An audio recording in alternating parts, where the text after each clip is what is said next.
9-এ যখন করোনা প্রথম শুরু হয় তখন থেকে এই ভক্তি জীবনে একটু একটু একটু করে আসা, মন্দিরে যাইতাম, নাম সংকীর্তন হতো, আরতি হতো, এখানে যোগদান করতাম।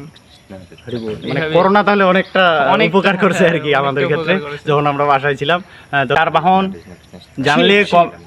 জানলে কমেন্টের মাধ্যমে জানাবেন। এ বলে দিছে, ফাঁস করে দিছে, এটা কি আর হয় কোন? বাসা গড়িয়া গোপালপুর মন্দিরের পূর্ব পাশে, মানে ঠাকুরগাঁও। মনে খাইতো নাকি মাছটা?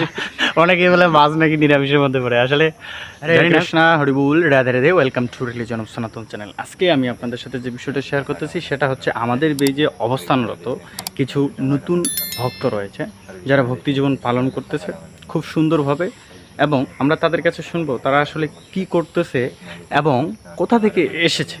তো এই বিষয়টা যদি আমরা শুরু করি, প্রথমেই আমাদের সাথে রয়েছে প্রেমানন্দ প্রভু। হরে কৃষ্ণ প্রভুজি, আপনার বাসা কোথায়, আপনি কোথা থেকে এসেছেন এবং কোথায় পড়াশোনা করতেছেন? আমার বাসা গড়িয়া গোপালপুর মন্দিরের পূর্ব পাশে, মানে ঠাকুরগাঁও। আমি এখানে বগুড়া পলিটেকনিক ইনস্টিটিউটে ইলেকট্রিক্যাল ডিপার্টমেন্টে ফার্স্ট সেমিস্টারে আর কি পড়ি। আচ্ছা, নতুন আর কি আসে।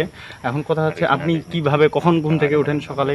আমি 4টার সময় উঠি, কিন্তু ম্যাক্সিমাম দিন 4:30টার সময় উঠি। আচ্ছা, ভগবানের নাম জপ করেন? কয় মালা করে করেন? 4 মালা। কোনো দিন বেশিও হয়, কিন্তু 4 মালা থাকে ফিক্সড, 4 মালা ফিক্সড, এবং ভগবানের প্রসাদ পায়। হ্যাঁ, না, হরি বল। এই হচ্ছে প্রেমানন্দ প্রভু আমাদের। হ্যাঁ, ইনি হচ্ছে সুদূর ঠাকুরগাঁ থেকে আসে। হ্যাঁ, এসে ভক্তি জীবন পালন করতেছে পড়াশোনার পাশাপাশি। এমনটা নয় যে ভক্তি জীবন তারপর পড়াশোনা, এরকমটা না। আমরা এখানে পড়াশোনার পাশাপাশি কীভাবে আধ্যাত্মিকতা উন্নত করা যায়, অর্থাৎ ভগবান সম্পর্কে জানা যায় এবং ভগবানের সাথে আমাদের কী সম্পর্ক সে বিষয়টা জানে, সেটা আমরা শিক্ষা দিই, যেটা দিচ্ছে ইসকন সোসাইটির মাধ্যমে, যাকে বলে বেস। তো যাই হোক, আমরা এখন আরেকজনের কাছে যাচ্ছি। ইনি হচ্ছে আমাদের উৎসব প্রভু, আমার একই জেলা থেকে আগত আর কি। ইনি হচ্ছে দিনাজপুর থেকে, মেবি না, দিনাজপুর থেকে আসে, দিনাজপুর চিরবন্দর থানা। এবং আপনার নাম প্রভুজি বলেন আপনি নিজের মুখে? আমার নাম হচ্ছে উৎসব রায়। আচ্ছা, আপনার পড়াশোনা কোথায় করতে? পড়াশোনা এখানে বগুড়া পলিটেকনিক ইনস্টিটিউটে, এই যে ইলেকট্রনিক্স ডিপার্টমেন্টে সেকেন্ড শিফটে ফার্স্ট ইয়ার আর কি। যাই হোক, ফার্স্ট শিফট, সরি আমিও বলতে পারতেছি না, ফার্স্ট সেমিস্টার সেকেন্ড শিফটে আর কি স্টাডি করতেছে, সেটা হচ্ছে ইলেকট্রনিক্সে। হ্যাঁ, তো আপনি সকালে তো অবশ্যই উঠেন। হ্যাঁ, কখন ওঠার চেষ্টা করেন আপনি? 4টা থেকে 4:30টার মধ্যে প্রায় উঠি। আচ্ছা, 4:30টার মধ্যে উঠে ভগবানের নাম জপ করেন কয় মালা করে? 8 মালা করে। 8 মালা, হরি বল। তো পড়াশোনার পাশাপাশি এই বিষয়টা আপনি কিভাবে রাখছেন, মানে কখন মালাটা জব করতেছেন এবং পড়াশোনাও তো ঠিক মতোই করতেছেন? হ্যাঁ, এবং রেজাল্টও মোটামুটি ভালো আছে এসএসসিতে। তো আপনি কি আগে থেকেই ভক্তি জীবনে ছিলেন? হ্যাঁ, ক্লাস 9-এ যখন করোনা প্রথম শুরু হয় তখন থেকে এই ভক্তি জীবনে একটু একটু করে আসা, মন্দিরে যাইতাম, নাম সংকীর্তন হতো, আরতি হতো, এখানে যোগদান করতাম। মানে করোনা তাহলে অনেকটা উপকার করছে আর কি আমাদের ক্ষেত্রে, যখন আমরা বাসায় ছিলাম।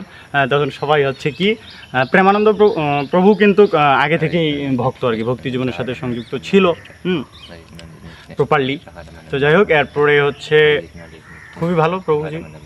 আপনারাও চেষ্টা করবেন পড়াশোনার পাশাপাশি এভাবে ভগবানের সাথে সংযুক্ত হওয়ার। এখন কথা হচ্ছে যে আমরা আরেকটা প্রভুর কাছে যাব, যেটা একটা উমাই। হ্যাঁ, তিনি তার জীবনকে চেঞ্জ করে দিয়েছে। হ্যাঁ, আপনারা যদি শুনেন তো অবাক হয়ে যাবেন। তো আমরা যাচ্ছি এখন সেই জয় নন্দী প্রভুর কাছে। জয় নন্দী, নন্দী কার বাহন জানলে কমেন্টের মাধ্যমে জানাবেন। এ বলে দিছে, ফাঁস করে দিছে, এটা কি আর হয় কোন? তো যাই হোক, শেষে একটা অবশ্যই প্রশ্ন থাকবে, আপনারা যদি পারেন সেটা অ্যান্সার দিয়ে যাবেন। এখন রয়েছে আমাদের মাঝে হচ্ছে আমাদের জয় নন্দী প্রভু। হ্যাঁ প্রভু, আপনার বাসা কোথায়? আমার বাসা আদমদিঘি থানা, বগুড়া জেলাতে। বগুড়া জেলাতেই। আপনার পড়াশোনা কোথায় হচ্ছে? ইন্টার ফার্স্ট ইয়ার, গভর্নমেন্ট শাহস উদ্যান কলেজ। কি বিষয়ের উপরে করতেছেন? কমার্স। আচ্ছা, আপনি কি আগে থেকেই ভক্তি জীবনের সাথে সংযুক্ত ছিলেন কি না? আমি তো আগে থেকে ছিলাম না, কিন্তু এখানে আসার পর থেকে মানে এই বিষয়গুলো সবগুলো পালন করতে। মানে আপনার কেমন লাগতেছে? আপনি নতুন একটা পরিবেশ, আসলে সকাল সকাল ঘুম থেকে ওঠা, এটা কি ভালো লাগতেছে না খারাপ লাগতেছে? আচ্ছা, আর ভগবানের নাম কয় মালা করে জপ করতেছে? 4 মালা। আচ্ছা, আর একটা বিষয় জানাই, ইনি কিন্তু আগে নিরামিষই খাইতো, মাছটা মনে খাইতো নাকি? হ্যাঁ, মাছটা অনেকে বলে মাছ নাকি নিরামিষের মধ্যে পড়ে, আসলে জানি না কতটা কি। তো যাই হোক, ইনি হচ্ছে আগে থেকেই মানে মাংস জাতীয় কোনো কিছু খাইতো না। মাংস তারপরে খেয়ে এখানে এসে উনি বুঝতে পারছে যে আসলে মাছটাও বর্জন করা উচিত, এবং আগে খাইতো নিরামিষ, এখন খাচ্ছে কি প্রসাদ। হ্যাঁ, এবং খুব ভালো একটা বিষয় যে উনি নিজেকে পরিবর্তন করতে পারছে এবং তিনি বুঝতে পারতেছে, এখন তিনি ভগবানের নাম জপ করে এবং প্রসাদ পাচ্ছে। হ্যাঁ, এবং আধ্যাত্মিকতায় উন্নত করার চেষ্টা করতেছে একাডেমিক পড়াশোনার পাশাপাশি। হ্যাঁ, তো আপনারা সবাই কৃপা করবেন, যারা ভিডিওটি দেখতেছেন আর কি, যেন আমরা সবাই ভগবানের সেবায় নিজেকে সংযুক্ত করতে পারি। আমরা যে যে কর্মই ব্যস্ত থাকি না কেন, আমরা যেন ভগবানকে ভুলে না যাই, অর্থাৎ ভগবানকে যেন স্মরণে রাখতে পারি, তাই কি না? তো আপনাদের কাছে একটা প্রশ্ন কমেন্টের মাধ্যমে জানিয়ে যাবেন যে রাবণের স্ত্রীর নাম কী ছিল, ঠিক আছে? জানলে অবশ্যই অবশ্যই কমেন্টের মাধ্যমে জানাবেন। ভালো থাকবেন। হরে কৃষ্ণা। ইওর